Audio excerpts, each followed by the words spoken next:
I marvel at all of you women and what you go through on a big night out, planning in advance, booking blow dries.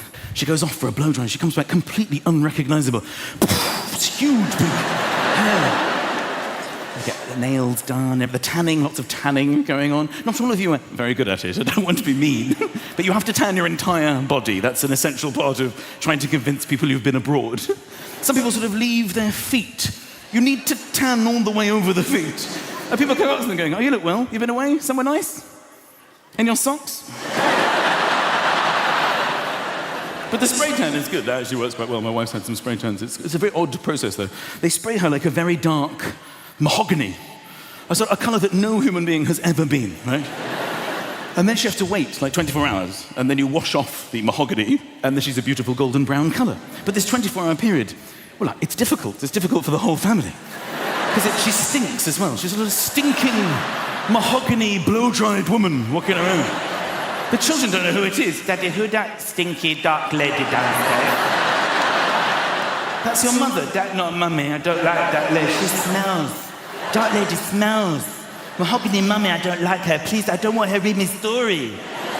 Also, it's all terrible because it comes off and she'll stain, she'll touch soft furnishings and clothing and literally leave brown stains on them. And it's led to literally the most distressing mornings of my entire life. You know when you wake up in the morning and you haven't yet adjusted to the day? I sort of look over and she shut the bed.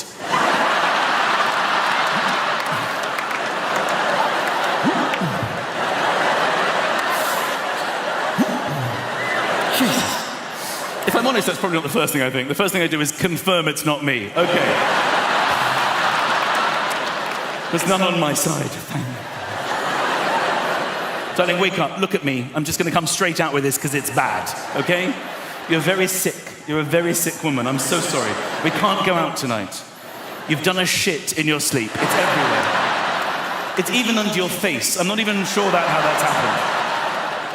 The children are coming in. Just get out and close the door!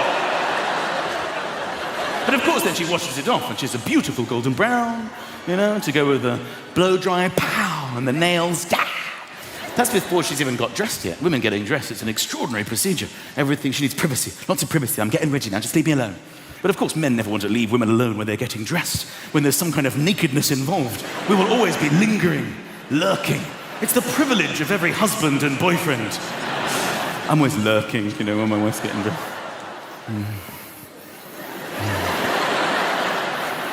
They'd be lying in bed looking at the laptop, but just leaning across.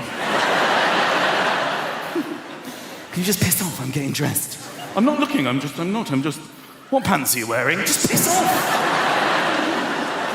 Because it's fun to watch a girl getting dressed. Not all of it, I'm not going to lie to you. There are aspects of a woman getting dressed that have decidedly mixed results. Tights, for example, is a very 50-50 affair. The first half is quite, I would say, almost erotic, a very enjoyable spectator sport. The lower leg, let's focus on the lower leg for now. Sort of pointed toe, delicately scrunch up the tight, glide it neatly over the lower leg, lovely. Glide it over the other one, marvellous. But once the tights reach the halfway point, this is where I suggest you leave the room, okay?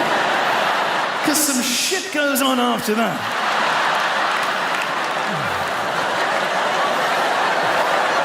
Sometimes you just tug at a crotch for like half an hour. And just when you think it's over, she carries on. Whoa, whoa, whoa! Jesus, what are we doing up here now? She's like walking around like a baby taking their first steps. Sometimes she looks in the mirror and goes, no, these aren't right. Don't do it again! Mixed results. Like high heels as well. Amazing when stationary. Sometimes you just stand there. What do you think of these new shoes, Michael? They're nice, aren't they? Oh my God. Those shoes are incredible. Yeah, I just bought them. They're really nice. I really like them. No, seriously, you look incredible in those shoes. I can't believe you married me. You're gorgeous. Come to me. Come to your husband. All right. Okay,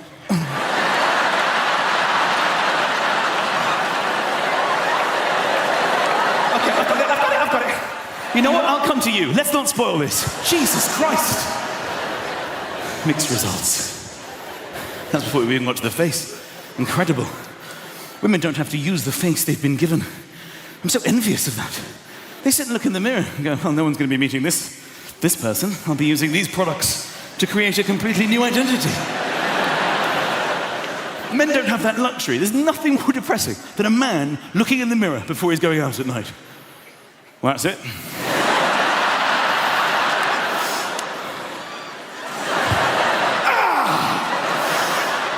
I'm ready. Come on, darling, where are we going? That's all we do, basically. Hair management, that's all men can really...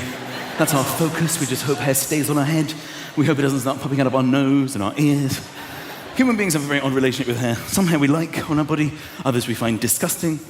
I think the oddest relationship with any hair on the human body, in my opinion, has to be the eyelash.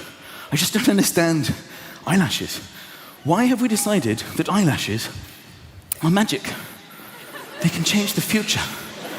It's one of the most peculiar scenarios when somebody goes, shh, don't move. Don't move your face, stay still. What is it? What's on it? What's on it? Shh, just stay completely still. Easy, careful.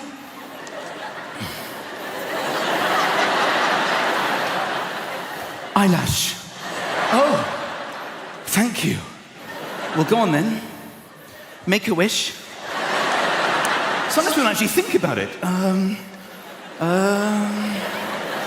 What do I need? Okay. Don't tell me, I won't. Thank you. What on earth is that all about?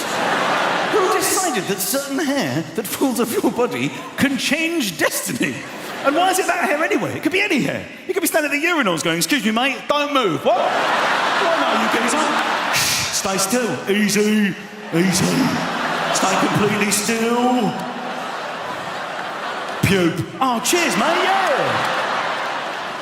Well, go on then, make a wish. Try again. Maybe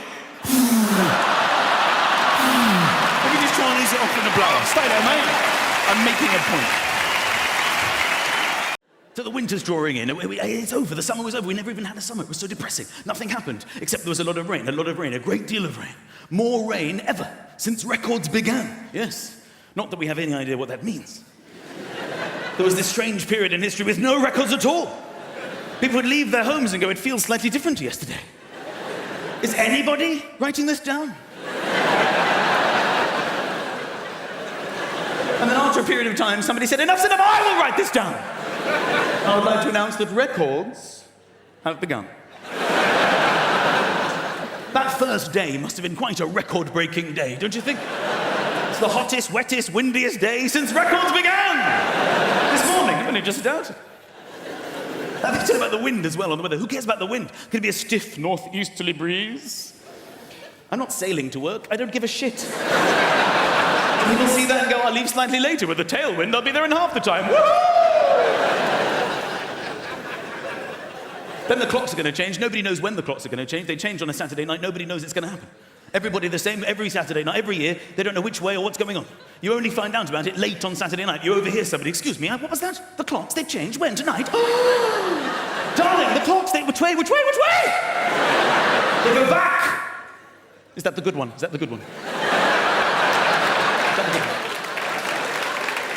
How many years do we need to be alive before we know when they change and which way? An extra hour! Woohoo! The only thing we can look forward to, ladies and gentlemen, in this winter is snow. It's the only thing that gets us through, because the weather's terrible, but snow is the holy grail. Nothing beats snow. And normally, we get one day of snow, and you've got to hope that it snows overnight, so you can be snowed in. Earlier this year, it snowed in the middle of the day. You don't want that. I was waiting for my bus, and where I live, there's no tube. You have to wait for the bus. The buses actually originate there. The bus is already there. So it's even more frustrating. I'm waiting for the driver. We've got everything we need. We're looking for people. Can you drive this thing? And that's when the snow came. Amazing, instantly landing snow. The best of snow. I mean, the most unbelievable snow. And then I realized, oh my God, I could get snowed out. This is not what I need. The driver shows up. And he says, ladies and gentlemen, I regret to inform you, due to the chaos on the roads, it's been snowing 8 seconds at this point. We're cancelling the bus. There will be no running of this service. And we're like, well, hang on a minute. We bought our tickets. What are we going to do? How are we supposed to get home? There's no way to get home. What are we going to do? And he said, don't shout at me. I actually live at the other end of this bus route. I take this bus home, and then I'm relieved by another driver. And we're like, this is a very interesting development. How are you going to get home? He said, well, there's only one thing to do. Walk. It's the only way we can get home. It's the only way at all. I'm like, fine, OK. So we walked the bus route, led by the driver.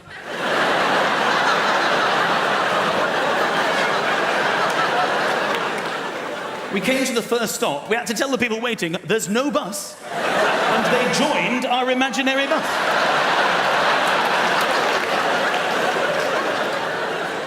It was getting bigger and bigger. I looked behind us, I could see the next imaginary bus. Not a bus, just people walking. And it was catching up fast, because no one to pick up from the stops. And the driver saw this as well, and he turned around. He said, when we get to the next stop, don't tell them anything. Keep walking, they can get on the next one. I thought this was one of the funniest things that ever happened to me. I said to the woman walking next to me, I said, this is hilarious. We're on an imaginary bus. There's a driver. There are old people walking. And this is funny, right? And I thought we were on the same wavelength. But now I remember I was doing most of the talking because she said, I'd love to chat, but this is my stop. She got down to an actual bus stop and then walked in the direction we had just come from.